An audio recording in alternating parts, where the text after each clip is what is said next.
Hello everyone, Pataliputra study express YouTube channel में आपका स्वागत है।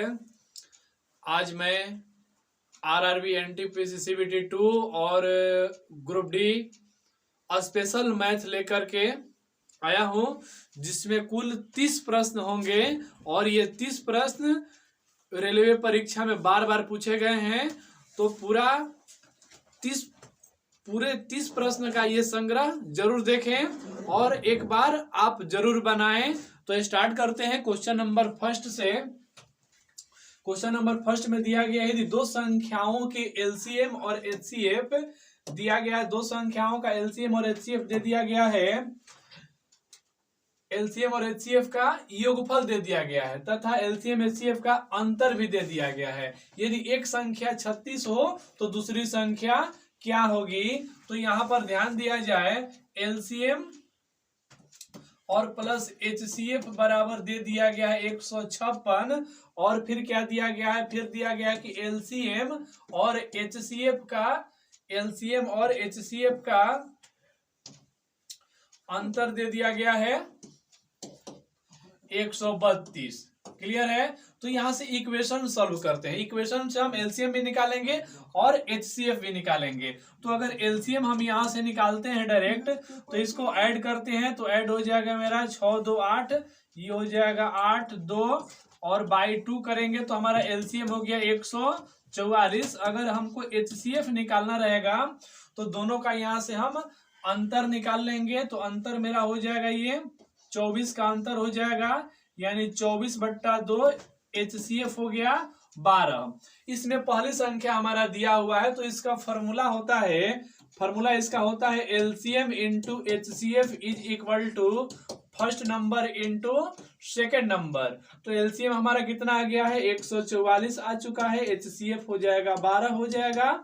पहली संख्या आपको क्वेश्चन में दिया गया है, पहली संख्या 36 है तो दूसरी संख्या निकाले तो 12 3 36, 3 से कटेगा 3 चौका 12, 3 8 24, यानी x बराबर हो गया 48। x बराबर 48 यानी दूसरी संख्या क्या थी, तो 48 ऑप्शन नंबर 1 आपका राइट आंसर होगा। नेक्स्ट क्वेश्चन में चलते हैं। नेक्स्ट क्वेश्चन देखिए, दिया गया है बेस और पावर का रिलेशन इनटू में दे करके पूछा गया है यूनिट डिजिट यानी इकाई अंक निकाले। तो इकाई अंक निकालने से संबंधित प्रश्न जब बेस और पावर के रूप में रहता है तो पावर में 4 से भाग करते हैं। क्या करते हैं, पावर में 4 से भाग करते हैं और पावर में 4 से भाग करने के बाद जो शेषफल बचेगा उस शेषफल को क्या करते हैं, बेस का इकाई अंक का पावर बना दिया जाता है। बेस के इकाई अंक का पावर बनाकर कैलकुलेशन करेंगे, इकाई अंक मिल जाएगा। तो इसमें 4 से हम सबसे पहले डिवाइड करेंगे पावर में। तो 4 से डिवाइड करेंगे तो 4 दूने का 8, 8 3 6, यानी कि पूरा कट गया। अगर पूरा कट गया शेषफल अगर आपका 0 बचता है तो उसका पावर हम 4 रखेंगे। यानी कि यहाँ पर हमारा बेस का इकाई अंक क्या है, 3 है तो 3 के पावर 4 रख दिए इंटू इसमें फिर हम क्या करेंगे, 4 से भाग करेंगे तो 4 5 20, 4 चौका 16, 2 बच गया तो 2 के पावर 2 हो जाएगा इंटू इसमें भी हम 4 से डिवाइड करेंगे तो 4 एकम 4 3, 1 बच गया, 4 7 28, 3 5 बच गया, 4 8 32, 3 बच गया, यानी 4 के पावर 3 भी यहाँ पर बच चुका है। अब 3 के पावर 4 यानी क्या हो जाएगा 81 हो जाएगा। 2 के पावर 2 कितना हो जाएगा 4 हो जाएगा और 4 के पावर 3, 4 चौका 16, चौका 64 हो जाएगा। हमको सिर्फ इकाई अंक से मतलब है तो ये देखा जाए 4 चौका 16 का 6, 6 एकम 6, यानी इसका इकाई अंक क्या हो गया, इकाई अंक बराबर क्या हो गया 6 हो गया। यानी कि ऑप्शन नंबर 3 आपका राइट आंसर होगा। नेक्स्ट क्वेश्चन में चलते हैं।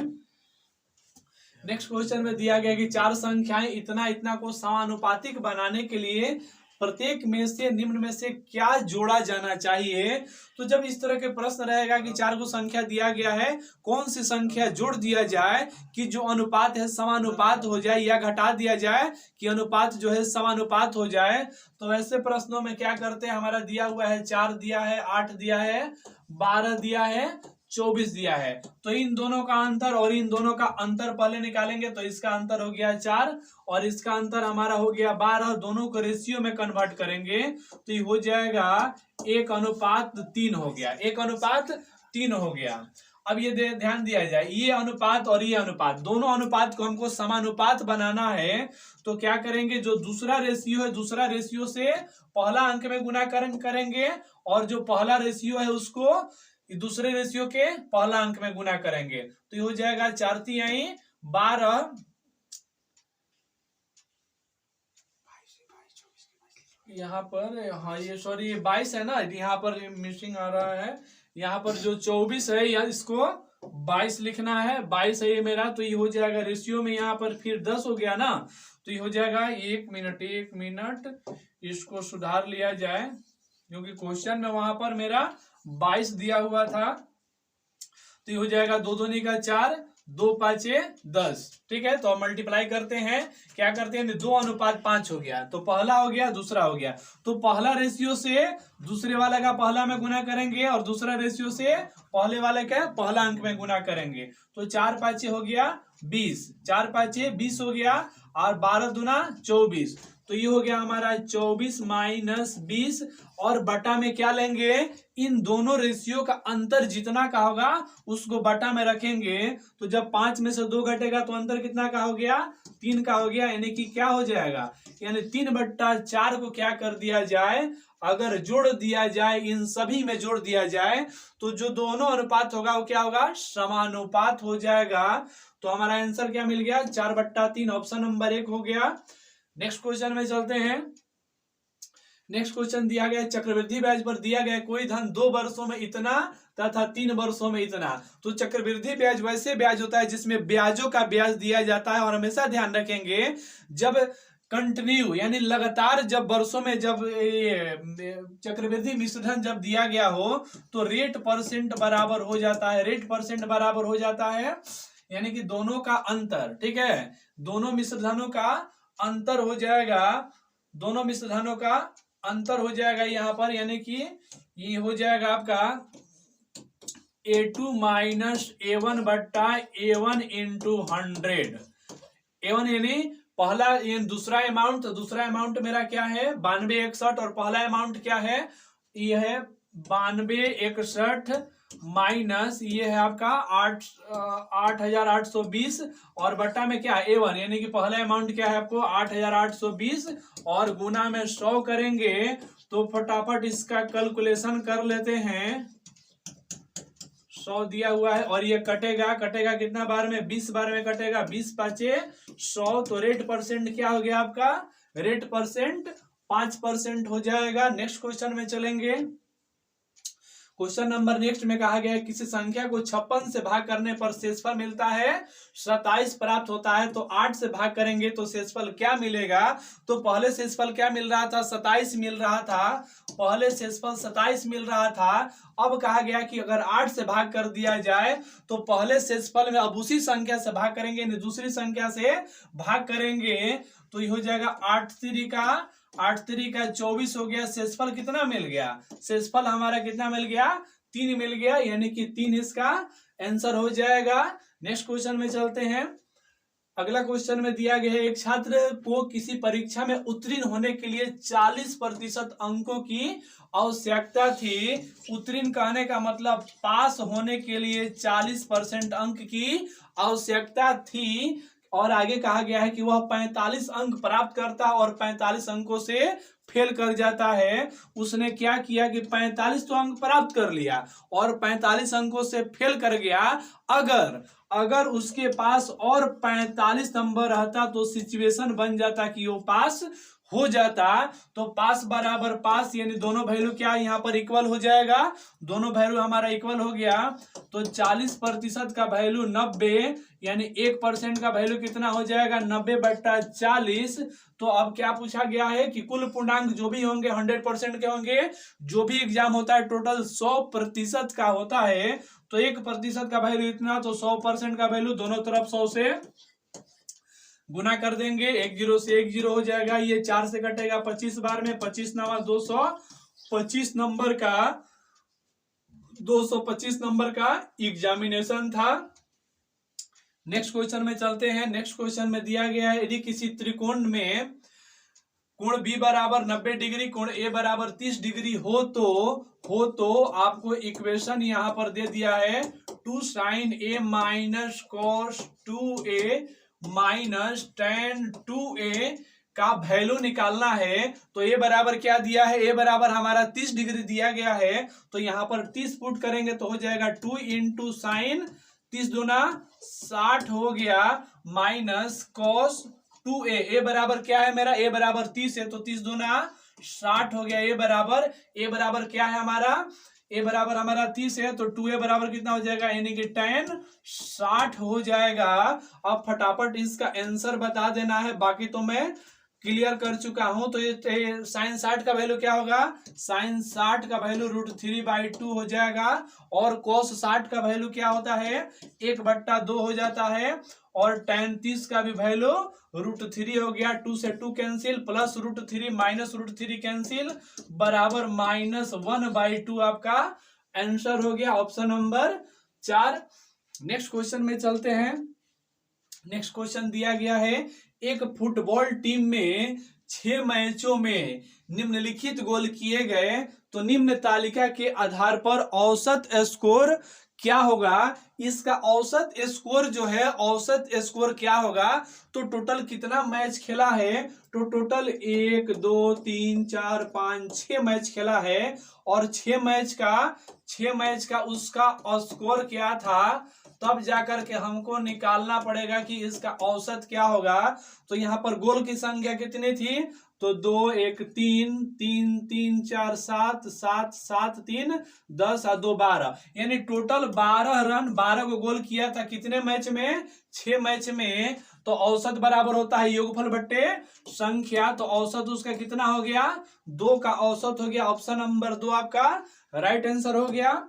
नेक्स्ट क्वेश्चन में चलते हैं। नेक्स्ट क्वेश्चन में दिया गया है, यदि गुना का अर्थ भागा है, माइनस का अर्थ प्लस, गुना है, भागा का अर्थ प्लस है, और प्लस का अर्थ यहाँ पर माइनस देते हुए इक्वेशन दिया गया है, तो इसको क्या करेंगे, बोडमास पर इसको सौंप देंगे, ये चला जाएगा। अब बोडमास की यहाँ यानी कि माइनस के जगह क्या हमको रखना है, माइनस बराबर गुना रखना है, भागा के जगह क्या रखना है, भाग का अर्थ है प्लस, इसको प्लस के यहाँ भेज देंगे। गुना का अर्थ हमको रखना है, गुना का अर्थ भाग रखना है 8, और प्लस का अर्थ क्या रखना है, प्लस का अर्थ यहाँ पर मेरा माइनस आ जाएगा। और फटाफट इसका कैलकुलेशन हम करेंगे, तो 3 15 या 45, 45 में 19 को जोड़ दिया जाए, 45 में हम 19 को जोड़ेंगे,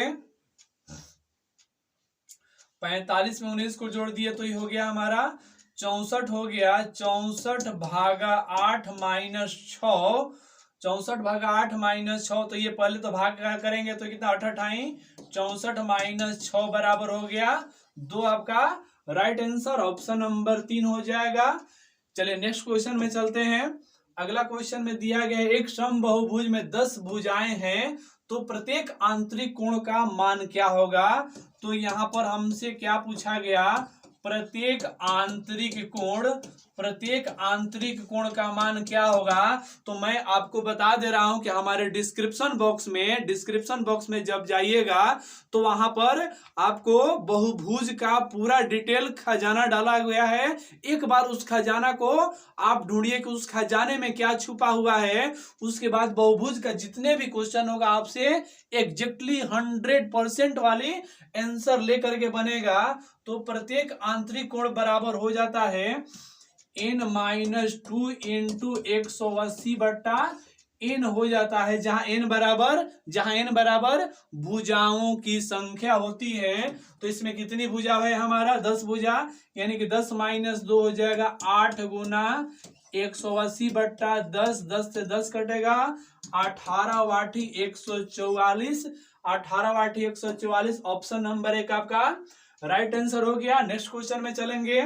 नेक्स्ट क्वेश्चन में दिया है ए बी सी, किसी काम को क्रमशः ए बी सी 3 मेंबर है, ए कर रहा है 5 दिन में, उसी काम को बी कर रहा है 10 दिन में, उसी काम को सी कर रहा है 15 दिन में, और क्या कर सकते हैं, ए बी सी के एक साथ मिलकर के कार्य पूरा करने के लिए 8800 रुपया लिए। तो बी का हिस्सा निकालना है। तो इस पूरा प्रोजेक्ट में कितना यूनिट का वर्क था, एलसीएम निकालते हैं। एलसीएम हमारा हो गया 30 हो गया। तो तीनों का कार्य क्षमता निकाल लेते हैं। तीनों का कार्य क्षमता यानी कि ए बी सी का कार्य क्षमता। तो कार्य क्षमता कैसे निकलता है मैं एक बार आपको बता देता हूं कि एलसीएम बट्टा ए का टोटल काम यानी 30/5 कितना हो गया, इसका 6 क्षमता हो गया। 30/10 इसका 3 क्षमता हो गया। 30/15 इसका 2 क्षमता हो गया। अब ध्यान दीजिएगा, जब टाइम एंड वर्क में पूरा रुपया दिया हो या मजदूरी दिया हो तो उसको कैसे बांटेंगे, तो कार्य क्षमता के रेशियो में बांटा जाता है। टाइम एंड वर्क में पैसा कैसे बांटेंगे, कार्य क्षमता के अनुपात में बांटेंगे। तो कार्य क्षमता है 6:3:2, लेकिन टोटल है कितना, 8800 रुपया है। यानी 6×3=9, 9×2 टोटल 11 क्षमता के लिए 8800 रुपया देना है। तो एक अनुपात क्षमता का मूल्य कितना हो जाएगा, एक अनुपात क्षमता का मूल्य हो जाएगा 800 रुपया। जब एक अनुपात क्षमता का मूल्य 800 रुपया, तो बी का हिस्सा निकालना है। तो बी का क्षमता कितना रेशियो, तो बी का क्षमता कितना रेशियो, तो 3 अनुपात का वैल्यू कितना हो जाएगा, 8×3=2400 रुपया। कौन ले लेगा, 2400 रुपया बी को देना होगा। चलिए नेक्स्ट क्वेश्चन में चलेंगे। नेक्स्ट क्वेश्चन आपको दिया गया है कि एक नाव की चाल धारा की दिशा में। तो देखिए इसमें बोट एंड स्ट्रीम में क्या होगा कि धारा की दिशा में चाल हमारा हो जाता है x + y, जहां x बराबर नाव की चाल होती है और y धारा की चाल होती है। तो बराबर दे दिया 25 किलोमीटर प्रति घंटा दिया गया है। और धारा की गति, सिर्फ धारा की गति, तो नाव और धारा में धारा हमेशा y रहता है। और जब धारा की दिशा में बोला जाए, धारा के अनुदिश बोला जाए, ठीक है, धारा के अनुदिश बोला जाए, धारा के दिशा में बोला जाए, तो उसका मतलब होता है x + y। जब धारा के विपरीत दिशा बोला जाए, धारा के प्रतिकूल बोला जाए, तो उसका मतलब होता है x - y। यानी धारा ही जुटता है, धारा ही घटता है। तो धारा का वैल्यू यहाँ पर दे दिया गया 7 किलोमीटर प्रति घंटा है। तो नाव की चाल यानी कि x का वैल्यू हमको निकालना है। तो x बराबर क्या हो जाएगा मेरा 25 - y, और y का वैल्यू 7 दिया है। तो 25 में से 7 को घटाइएगा, हो जाएगा 18 किलोमीटर प्रति घंटा। ऑप्शन नंबर 2 आपका राइट आंसर होगा। नेक्स्ट क्वेश्चन में चलते हैं। नेक्स्ट क्वेश्चन में दिया है 5 - 1।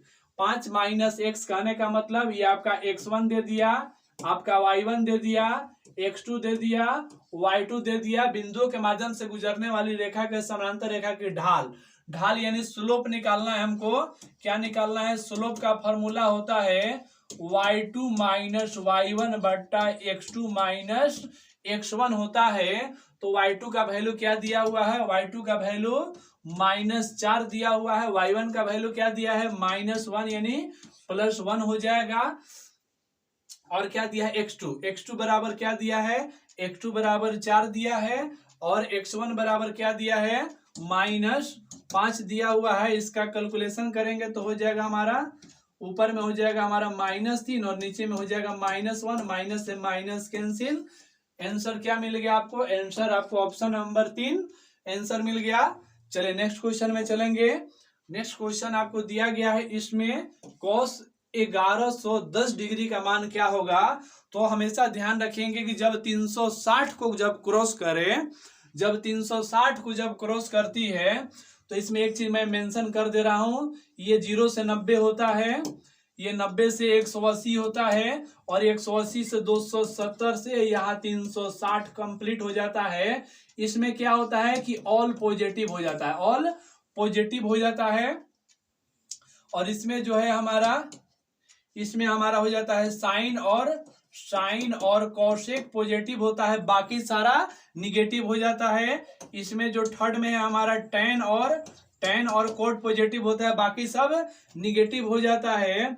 और जो हमारा फोर्थ कोऑर्डिनेट है, फोर्थ कोऑर्डिनेट में होता है कॉस और सेक पॉजिटिव, बाकी सब निगेटिव होता है। तो हमसे क्या पूछा गया है यहाँ पर, कॉस का वैल्यू कितना का पूछा गया है, कॉस 1110 डिग्री का मान पूछा गया है। तो इसको हम क्या करेंगे, इसको हम करेंगे क्या, ज्यादा कुछ नहीं करना है, नॉर्मल में ही निपटा लेना है 1110 डिग्री। तो 1110 कहने का मतलब ये 360 को क्रॉस करने के बाद कितना रिमाइंडर बचेगा उसको हम निकालने का कोशिश करेंगे। तो 360 गुना 3 करते हैं तो 360 गुना 3 कहने का मतलब 1080 हो गया, और 1080 आप प्लस 30 जब करेंगे तो हो जाएगा 1110 हो जाएगा। यानी यहां पर हम डायरेक्ट कह सकते हैं cos 360 प्लस थीटा बराबर, तो 360 क्रॉस किया तो पहला में चला गया ना जी, 360 क्रॉस किया तो फर्स्ट क्वाड्रेंट में चला गया, और फर्स्ट क्वाड्रेंट में क्या होता है, ऑल पॉजिटिव होता है। तो यहां पर हम डायरेक्ट निकालेंगे कि cos 360 प्लस थीटा बराबर cos थीटा ही होता है। तो cos 360 बराबर यानी कि हो गया cos थीटा, और cos 30 डिग्री का वैल्यू क्या होता है, तो cos 30 डिग्री का वैल्यू हो जाता है आपको √3/2 हो जाता है, यानी कि ऑप्शन नंबर 4 आपका राइट आंसर हो गया। चलिए नेक्स्ट क्वेश्चन में चलते हैं। नेक्स्ट क्वेश्चन में दिया गया है बिंदु, ये बिंदु -4 और 3 किस चतुर्थांश में स्थित होगा। तो यहां पर ध्यान दिया जाए कोऑर्डिनेट में, ये है एक्स, ये है आपको एक्स है, ये आपका एक्स है, एक्स डैश, डैश निगेटिव को बताता है, ये हो जाएगा आपका वाई, ये है आपका वाई डैश। तो इसमें देखिए हमसे क्या पूछा है, जो फर्स्ट कोऑर्डिनेट होता है इसमें दोनों पॉजिटिव होता है, पहले एक्स होता है फिर वाई होता है, दोनों पॉजिटिव होता है। जो सेकंड कोऑर्डिनेट होता है इसमें हमारा एक्स, एक्स तो माइनस में है, एक्स माइनस में और ये प्लस में होता है। जब थर्ड में आते हैं तो एक्स भी माइनस वाई भी माइनस, जब हम फोर्थ में आते हैं तो एक्स मेरा प्लस है जबकि वाई मेरा माइनस है। अब इस रूप में बताइए कि पहला का चिन्ह माइनस और दूसरा का चिन्ह प्लस, इसमें भी दिया पहला का चिन्ह माइनस दूसरा का चिन्ह प्लस, यानी कि किस क्वाड्रेंट में है, ये दूसरा क्वाड्रेंट में है, यानी कि ऑप्शन नंबर 2 आपका राइट आंसर होगा। नेक्स्ट क्वेश्चन में चलते हैं। दिया गया है एक परीक्षा में 1100 लड़के, बॉय दे दिया 1100 बॉय हैं, और गर्ल्स के बारे में कहा गया है कि 700 उसमें गर्ल्स हैं, और इनमें 42% लड़के तथा 30% लड़कियां अनुत्तीर्ण हुई। अनुत्तीर्ण कहने का मतलब जब फेल कर गई, तो जब टोटल लड़का का 42% फेल किया यानी 58% उसका पास किया है। 00 से 00 बैलेंस करेंगे, 11 88 का 8 हो गया, 11 5 55 55 55 और 8 हो गया आपका 63 हो गया। और सेकंड में क्या कहा कि लड़कियों की संख्या 30% फेल कर गई, तो जब 30% फेल कर गई तो 70% पास कर गई, यानी कि 7 7 49 9 490 हो गया। तो कितनी पास की, अब हमको यहां से ये निकालना है कि पास टोटल कितनी की, तो दोनों को जोड़ लेंगे तो हो जाएगा 8, ये हो गया 8 9 3 12 का 2 हो गया, और ये कितना हो गया 1128, यानी 1128 जो है पास कर गया। तो टोटल कितने छात्र उत्तीर्ण हुए, यानी कि पास प्रतिशत निकालना है, तो पास प्रतिशत बराबर पास की संख्या बट्टा टोटल संख्या, तो 1100 और 700 1800 हो गया, और गुना 100 कर लीजिए, 00 से 00 कैंसिल हो गया, और ये पूरा 18 से ये 18 से कटेगा, पूरा 18 से कटेगा, तो कटेगा नहीं, इसको 6 से काट दिया जाए, 6 3 18, और 6 से कटेगा ये 6 एकम 6 हो जाएगा, 5 5 2 6 6 8 6 7 42 6 8 48 हो जाएगा, 6 8 48 48 4 8 फिर 6 8 48 48 हो गया, यानी कि हो जाएगा आपका 62.2/3% क्या हो गए, 62.2/3% उत्तीर्ण हो गए। चलिए नेक्स्ट क्वेश्चन में चलते हैं। नेक्स्ट क्वेश्चन दिया गया है कि एक थैले में 4 लाल गेंद 3 काली गेंदें, यदि थैले में से एक गेंद यदि निकाला जाता है तो इस गेंद की काली होने की प्रायिकता क्या है, तो प्रायिकता यानी कि P बराबर होता है NE/NS होता है। तो NS हमारा क्या है, NS टोटल कितनी गेंद है, 4 और 3 7 को गेंद में से एक गेंद का सिलेक्शन करना है, तो NS मेरा कितना हो गया 71 हो गया। और वो गेंद कैसी होनी चाहिए, यानी हमारा घटना घटने के पर एकता क्या पूछा गया है कि निकाला गया गेंद यदि थैले में से एक गेंद निकाला जाता है तो गेंद के काली होने की पर एकता, तो काली गेंदों की संख्या कितनी थी 3, यानी कि एनी मेरा हो जाएगा 3 में से एक गेंद का सिलेक्शन करना है, तो ये कितना हो जाएगा 3/7 आपका राइट आंसर हो गया। 3/7 कहने का मतलब ऑप्शन नंबर 4 हो गया। चलिए नेक्स्ट क्वेश्चन में चलते हैं।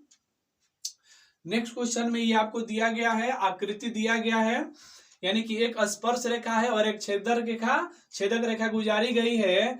तो इसमें ध्यान दीजिएगा, इसका फॉर्मेट ये होता है कि स्पर्श रेखा का स्क्वायर बराबर हो जाएगा PA गुना PB हो जाएगा। तो PT बराबर दिया है वैल्यू, चलिए PT बराबर 12 दे दिया गया है और BP बराबर 8 दे दिया गया है। तो ये 12 का स्क्वायर बराबर PA बराबर दे दिया गया क्या जी, नहीं PA बराबर तो दिया नहीं है। चलिए PA बराबर तो दिया नहीं है, तो PA को तो क्यों रख रहे हैं, PA को ज्यों का त्यों छोड़ दिया जाए, यानी कि चलिए PA ही रख लेते हैं और इनटू PB बराबर दे दिया है 8 दिया है, यानी कि 12 बराह 144 बराबर हो जाएगा PA गुना 8 से ये कटेगा 18 वाठी 44 से, यानी PA बराबर हो गया कितना हमारा 18 हो गया। PA बराबर यानी यहां से यहां तक हमारा दे दिया गया क्या 18 दे दिया गया है, यहां से यहां तक का वैल्यू 18 दे दिया गया है।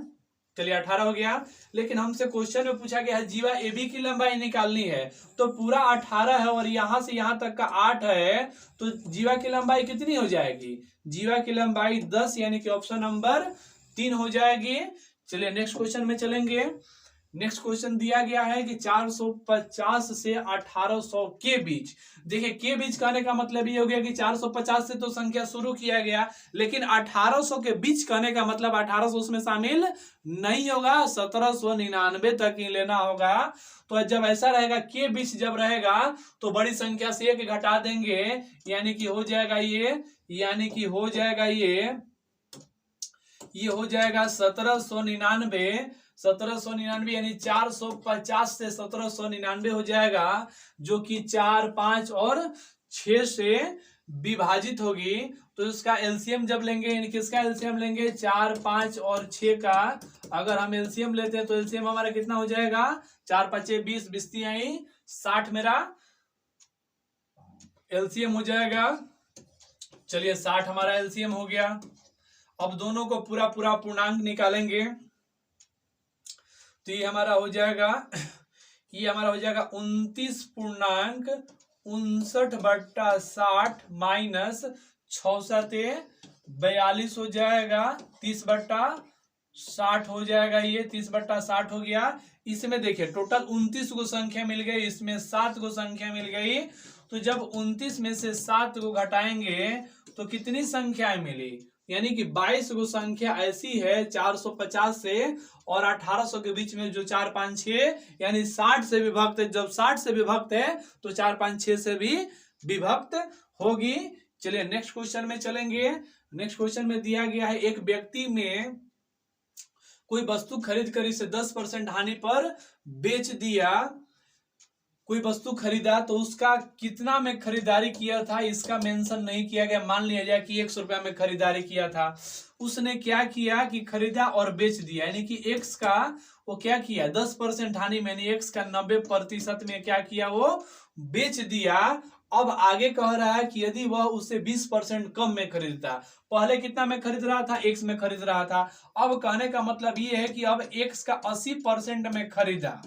अभी देखिए अभी खरीद रहा है, ये है हमारा क्रयमूल्य है, नया क्रयमूल्य, पहले क्रयमूल्य हमारा एक्स था और विक्रयमूल्य पहले हमारा ये हो गया, अब नया क्रयमूल्य हमारा ये हो गया, खरीदता है तथा 77 रुपया अधिक में बेचता है, यानी इसके तुलना में इसको 77 रुपया अधिक में जब बेचता है तो 40% का लाभ होता है, यानी इसको 140 में सेल किया है, ये भी हमारा हो गया, ये भी हमारा विक्रयमूल्य है, ये भी हमारा विक्रयमूल्य है, तो विक्रयमूल्य, लेकिन ये विक्रयमूल्य जो है इस विक्रयमूल्य से ये वाला विक्रयमूल्य कितना ज्यादा है 77 रुपया अधिक है, तो माइनस बराबर ये 77 ज्यादा है इसके तुलना में, माइनस बराबर 77 करेंगे, 1 0 से 1 0 यहाँ कैंसिल कीजिए, 1 0 से 00 से 00 कैंसिल कर दिए। अब आगे क्या बचा है, आगे जो बचा है उसका कैलकुलेशन कर लिया जाए। यानी 14 × 112, ये हो गया आपको 112x माइनस, ये तो 100 हो जाएगा, ये माइनस 90x 10 है, तो इसका एलसीएम हमारा 100 हो जाएगा, बराबर यहाँ पर 77 आ गया। इसमें से जब इसको घटाएंगे तो घटाने के बाद हमारा मिल जाएगा, ये घटाने के बाद क्या मिल जाएगा, यानी 22x बराबर हो जाएगा 77 गुना 100 हो जाएगा। ये कटेगा 11 7 77, 11 दूने का 22, 2 से कट गया, ये 50 बार में x बराबर क्या हो गया 7 5 35, यानी x बराबर 350 रुपया। ऑप्शन नंबर 3 आपका राइट आंसर होगा। नेक्स्ट क्वेश्चन में चलते हैं। नेक्स्ट क्वेश्चन में चलते हैं। क्वेश्चन नंबर नेक्स्ट में देखिए दिया गया है, ये रूट अंडर में वैल्यू दिया गया है और लिमिट तक है। देखिए इसमें 3 टाइप के क्वेश्चन पूछे जाते हैं, ठीक है। ये लिमिट में है, तो लिमिट वाला में क्या करेंगे, एक रूट का वैल्यू होता है, एक रूट का वैल्यू हम 2 गिनेंगे, एक रूट बराबर 2 गिनेंगे, और सारा ये क्या है इनटू में है, तो यहाँ ध्यान देंगे एक रूट बराबर हमको 2 गिनना है, यानी 2 दूनी का 4 दूनी का 8 दूनी का 16 दूनी का 32, ठीक है। 5 रूट दिया है, क्या करेंगे एक रूट दो का मतलब हमको 2 गिनना है, तो 2 दूनी का 4 दूनी का 8 दूनी का 16 दूनी का 32, और जो संख्या दिया गया है इसमें क्या हो गया 32 आया। चलिए 32 आ गया मेरा, उसका पावर में रखेंगे 32, ठीक एक ऊपर कम हम ले लेंगे, क्या करेंगे ठीक एक कम ऊपर ले लेंगे, यानी कि ऑप्शन नंबर 3 आपका राइट आंसर होगा। एक आपको मैं अलग से एग्जांपल भी दे दे रहा हूं, इसमें एग्जांपल भी दे दे रहा हूं। सपोज डेट आपको ये दिया गया है, अगर इसका पूछ दे कि इसका वैल्यू क्या होगा, तो एक रूट 2 बराबर हमको एक रूट बराबर क्या करना है, हमको 2 काउंट करना है, यानी 2 दूनी का 4 दूनी का 8 दूनी का 16, तो 2 के पावर 16 हो गया, ठीक उससे एक कम ऊपर में हो जाएगा। इस तरह से जब ये क्वेश्चन पूछा जाएगा, यानी ये इनफिनाइट तक नहीं होना चाहिए, इनफिनाइट तक नहीं होना चाहिए, तो इसका वैल्यू आपका ऑप्शन नंबर 3 हो गया था। चलिए नेक्स्ट क्वेश्चन में चलेंगे। नेक्स्ट क्वेश्चन आपको दिया गया है, एक रेलगाड़ी पटना से दिल्ली के लिए तथा दूसरी रेलगाड़ी दिल्ली से पटना के लिए एक ही समय पर चलती है। हुआ क्या इसमें कि ये है पटना, यहाँ हो गया न्यू दिल्ली। पटना से न्यू दिल्ली के लिए एक ही समय पर एक रेलगाड़ी चली, दूसरी रेलगाड़ी न्यू दिल्ली से पटना के लिए चलती है। मिलने के बाद दोनों रेलगाड़ियों का मिलाप होता है, और मिलाप होने के बाद ये रेलगाड़ी T1 समय पर अपने स्थान पर पहुंची, अपने डेस्टिनेशन पर, और ये रेलगाड़ी मिलने के बाद T2 समय पर अपने डेस्टिनेशन पर पहुंच गई है। अब इसमें देखिए कहा गया है कि इतने घंटे मिलने के बाद पहुंची है, तो उनके चालों का अनुपात निकालना है। तो चालों का अनुपात यानी कि V1 बट्टा V2 बराबर हो जाता है रूट अंडर T2 बट्टा T1 के बराबर हो जाता है। तो हमको V1 बट्टा V2, तो T2 क्या है, दूसरा समय है आपका 25 और पहला समय क्या है जी 16 है। तो यहाँ पर क्या हो गया रेशियो, इसको जब काउंट करेंगे तो 5 बट्टा 4 हो गया, यानी कि V1 अनुपात V2 बराबर पूछा है ना, रेशियो में पूछा गया है। देखिए रेशियो में पूछा गया है, यानी कि 5 अनुपात 4 मेरा क्या हो जाएगा, आंसर हो जाएगा 5 अनुपात 4। हमेशा ध्यान रखिएगा, ये इधर से चली है वो इधर से चली है, अपोजिट डायरेक्शन में चलते हुए एक दूसरे से मिलने के बाद T1 समय में ये यहाँ पहुंची, T2 समय में ये यहाँ पहुंची। तो इसका बहुत ही प्रचलित थ्योरम है क्या, कि दोनों के चालों का जो अनुपात होगा वो रूट अंडर T2 बटा T1 के इक्वल होता है। तो नेक्स्ट क्वेश्चन में चलते हैं। नेक्स्ट क्वेश्चन में दिया है 3 लीटर चीनी के घोल में जिसमें 40% चीनी है, तो क्या किया गया, इसमें 3 लीटर में 40% इसमें चीनी डाल दिया गया, और आगे क्या कह रहा है 1 लीटर पानी डालने पर। तो पहले 3 लीटर था, अब 4 लीटर में कितने प्रतिशत चीनी होगा, x% चीनी होगा। ये 4 से कटेगा 10 बार में, यानी कि x बराबर हो गया 30%। आपका राइट आंसर हो गया, ऑप्शन नंबर 3 होगा। इस रूप में जो भी क्वेश्चन रहेंगे बहुत ही नॉर्मल, इस रूप में ये बेसिक टर्म है, ये कोई ट्रिकी फॉर्मेट नहीं है, बेसिक टर्म से बनाएंगे। चलिए नेक्स्ट क्वेश्चन में चलते हैं। नेक्स्ट क्वेश्चन में दिया है सेक 37 डिग्री बट्टा कोसेक 53 डिग्री। तो इसको हम क्या लिख सकते हैं, क्या इसको हम लिख सकते हैं सेक 90 माइनस 53। जब 90 में से 53 को घटाएंगे तो हमारा 37 मिलेगा। कोई हम बदलाव, इसमें कोई बदलाव अभी तक हम नहीं किए हैं। और बटा में आपको दिया गया है कौशिक 53 डिग्री प्लस साइन 42 है, इसको हम लोग लिख सकते हैं साइन 90 माइनस 48 लिख सकते हैं। और बट्टा में दे दिया गया है कॉस 48 दिया हुआ है। तो सेक 90 माइनस थीटा बराबर क्या होता है? सेक 90 माइनस थीटा बराबर होता है कॉसेक थीटा। क्या हो जाता है? चलिए ये कॉसेक थीटा, थीटा का वैल्यू 53 है और बटा में आपको दे दिया गया है कॉसेक 53 डिग्री प्लस ये साइन 90 माइनस थीटा बराबर हो जाता है साइन 90 माइनस थीटा बराबर कॉस थीटा हो जाता है। और बटा में दिया गया है कॉस थीटा से कॉस थीटा, ये बैलेंस हो गया, यानी कि 1 प्लस 1 बराबर आपका आंसर हो गया 2। 1 plus 1 right answer option number 3 2 हो गया। चलिए नेक्स्ट क्वेश्चन में चलेंगे। नेक्स्ट क्वेश्चन दिया गया है कि वह छोटी संख्या ज्ञात करें जिसमें 15 घटाने पर ये क्या होगा? ये 30, 45, 60, 75 से प्रत्येक से पूर्णतः विभक्त होगी। तो सबसे पहले फटाफट इसका क्या कर लिया जाए कि एलसीएम निकाल लिया जाए। चलिए एलसीएम निकाल लेते हैं।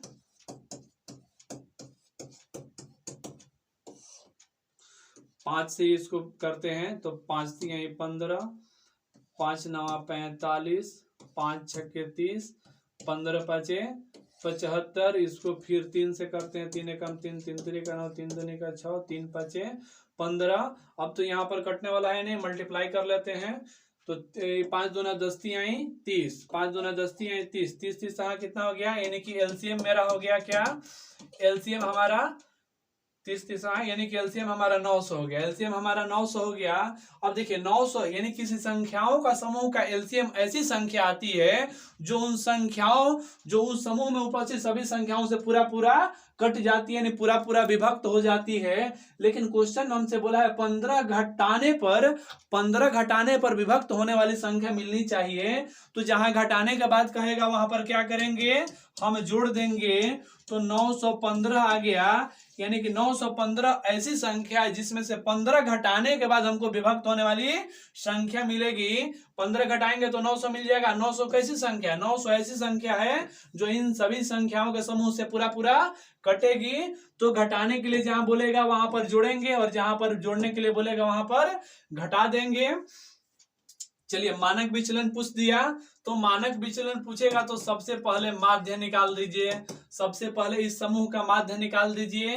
तो माध्य यानी सबका योगफल हो जाएगा, यानी कि 10 plus 10 plus 9 plus 10 plus 10 plus 11 plus 10 plus 11 plus 9 बटा में क्या हो जाएगा? बटा में 9 हो जाएगा। इसको जोड़ लिया जाए 10 10 20, 20 10 30 10 40, 40 10 50, 50 10 60, 60 10 70, 80 90। चलिए ये 90 बटा 9 कहने का मतलब हमारा माध्य आ चुका है कितना? 10 आ चुका है। अब हमसे क्या पूछा गया है? पूछा गया है मानक विचलन। ठीक है, मानक विचलन पूछा गया है। तो मानक विचलन बराबर हो जाएगा रूट अंडर, मानक विचलन बराबर हो जाएगा रूट अंडर में होगा मानक विचलन बराबर हो जाएगा माध्य में से सभी अंक को घटाने के बाद जो संख्या मिलेगी उसका स्क्वायर बट्टा टोटल संख्या। तो माध्य हमारा कितना आ गया? 10। तो 10 में से 10 को घटाएंगे, चलिए 0 हो गया, तो 0 का स्क्वायर 0 हो जाएगा। चलिए देखिए माध्य हमारा 10 है, तो 10 में से 10 को घटाए 0 का 0 स्क्वायर हो गया। 10 में से 10 घटाएंगे 0 का 0 स्क्वायर, 10 में से 9 घटाएंगे 1, तो 1 का स्क्वायर मेरा 1 हो जाएगा। चलिए 10 में से 10 को घटाएंगे 0, तो 0 का स्क्वायर 0, 10 में से 10 घटाएंगे 0, 0 का स्क्वायर 0, 10 में से 11 घटाएंगे तो हो जाएगा हमारा 1, यानी 1 का स्क्वायर हो गया। फिर 10 में से 10 को घटाएंगे 0, 10 में से 11 को घटाएंगे यानी 1 का स्क्वायर, 10 में से 9 को घटाएंगे यानी 1 का स्क्वायर बटा टोटल कितनी संख्या है? टोटल 9 को संख्या है। तो रूट अंडर कितना हो जाएगा? 4 बट्टा 9 कहने का मतलब 2 बट्टा 3 आपका राइट आंसर हो गया ऑप्शन नंबर। चलिए नेक्स्ट क्वेश्चन देखते हैं। दिया गया है त्रिभुज एबीसी की भुजाएं के मध्य बिंदुओं को मिलाने पर निर्मित त्रिभुज DEF है। यानी कि एक त्रिभुज है और त्रिभुज के मध्य बिंदुओं को मिलाते हुए कुछ कंडीशन दिया गया है। तो एक त्रिभुज हम लेते हैं, त्रिभुज हमारा एबीसी है। चलिए त्रिभुज हमारा एबीसी हो गया, इसके मध्य भुजाओं को मिलाते हुए एक त्रिभुज बनाया गया है, वो बनाया गया है डीईएफ बनाया गया, डीईएफ बनाया गया है। और फिर आगे क्या कहा है, इस प्रकार त्रिभुज डीईएफ की भुजाओं के मध्य बिंदुओं को मिलाने से निर्मित त्रिभुज पीक्यूआर, इसके मध्य बिंदुओं को मिलाते हुए पीक्यूआर बनाया गया, पीक्यूआर बनाया गया। और क्या कहा गया कि पीक्यूआर की भुजाओं की लंबाई दे दी गई 2, 3, 5 दे दिया गया, इसका भुजा दे दिया गया 2, 3 और 5 दे दिया गया। और क्या आगे पूछा गया है, दे दिया गया। तो इस त्रिभुज एबीसी का परिमाप निकाले। तो जब हमेशा ध्यान दीजिएगा, जब इस रूप का फॉर्मेट आपको दिया रहेगा कि पहला बड़ा त्रिभुज था, उसका छोटा त्रिभुज बनाया गया मध्य बिंदु से, उससे भी छोटा त्रिभुज बनाया गया, यानी जब 3 सेक्शन में डिवाइड किया गया तो उसका परिमाप बराबर हो जाएगा, परिमाप बराबर हो जाएगा 4 गुना भुजाओं का योग, 4 गुना भुजाओं का योग हो जाएगा। तो 4 गुना भुजाओं का योग, तो भुजाओं का योग कर लिया जाए तो 2 + 3 + 2 + 3 + 5 बराबर 2, 3, 5, 5, 5, 10, 10 चौका यानी 40 इकाई हो गया, उसका परिमाप क्या हो जाएगा, 40 इकाई उसका परिमाप हो गया। चलिए नेक्स्ट क्वेश्चन में चलते हैं। नेक्स्ट क्वेश्चन में दे दिया गया है 6x² - 5x + 1 = 0 हो, जिसके मूल अल्फा और बीटा हैं। तो यहाँ पर एक चीज देख लिया जाए, जब मूल की बात किया गया है तो अल्फा प्लस बीटा बराबर होता है -b/a और अल्फा गुना बीटा बराबर होता है c/a।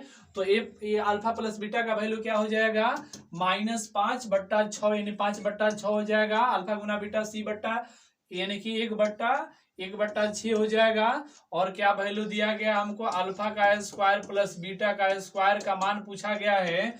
तो ये हो जाएगा यानी कि अल्फा प्लस बीटा का square -2 into alpha into beta हो जाएगा। तो अल्फा प्लस बीटा का वैल्यू हमारा 5/6 दिया यानी कि 25/36 हो जाएगा। -2 इंटू अल्फा इंटू बीटा यानी 2/6 हो जाएगा। इसका एलसीएम लेंगे, इसका एलसीएम लेंगे तो एलसीएम कितना हो जाएगा,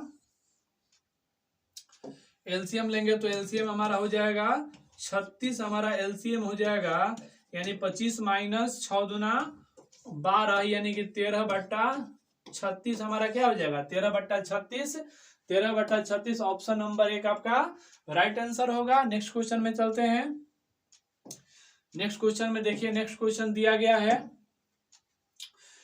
नेक्स्ट क्वेश्चन में देखिए सर्किल चार्ट है। सर्किल चार्ट में दिया गया है कि निम्नलिखित विस्तार रेखा में छात्रों की परीक्षा में विभिन्न विषयों पर प्रताप दर्शाता है। मान ले कि परीक्षा के लिए कुल प्राप्तांक कितने थे, 810 थे।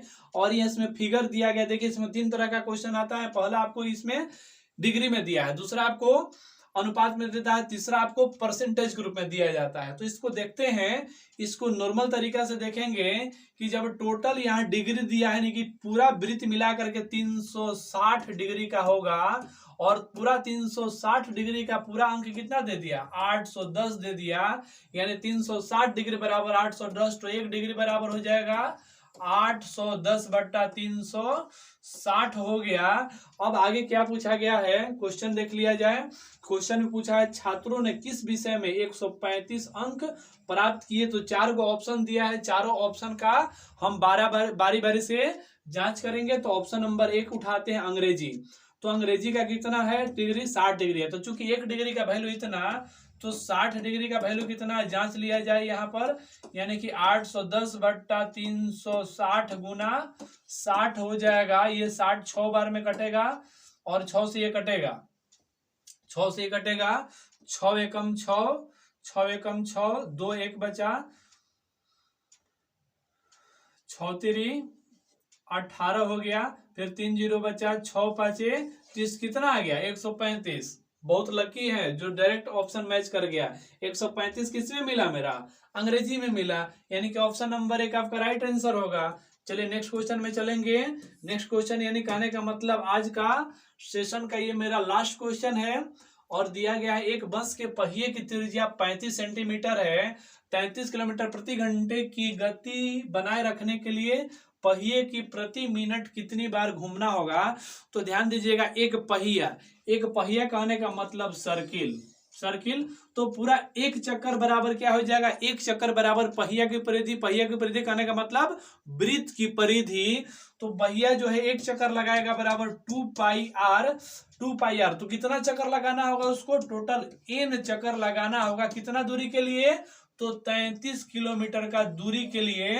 अब यहाँ पर थोड़ा सा सावधानी बरतना होगा कि दूरी जो है हमारा त्रिज्या के अनुसार फिक्स किया जाता है। तो त्रिज्या किस में है, त्रिज्या हमारा सेंटीमीटर में है, तो किलोमीटर को मीटर में बदलने के लिए 1000 से गुना और मीटर को सेंटीमीटर में बदलने के लिए 100 से गुना किया जाता है। वैल्यू फटाफट यहाँ रख दिया जाए, यानी कि 2 गुना पाई का वैल्यू 22/7 रखिए, आर का वैल्यू 35 दिया हुआ है, एन बराबर कुल कितनी चक्कर लगाएगी वो चीज निकाल लेना है।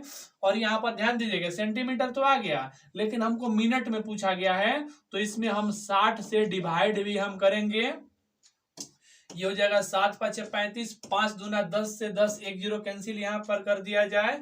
ये 22 से, देखिए 22 से ये पूरा पूरा कटेगा, यानी कि 22 एकम 22, 22 5 110, डबल 0 हो गया, और 1 0 से 1 0 फिर काट दीजिए, और ये 6 से कटेगा कितना बार में, 6 दूना 12, 6 5 30, 0 बराबर कितना हो गया, कितना चक्कर लगाया, 250 चक्कर, यानी कि ऑप्शन नंबर 2 हो गया।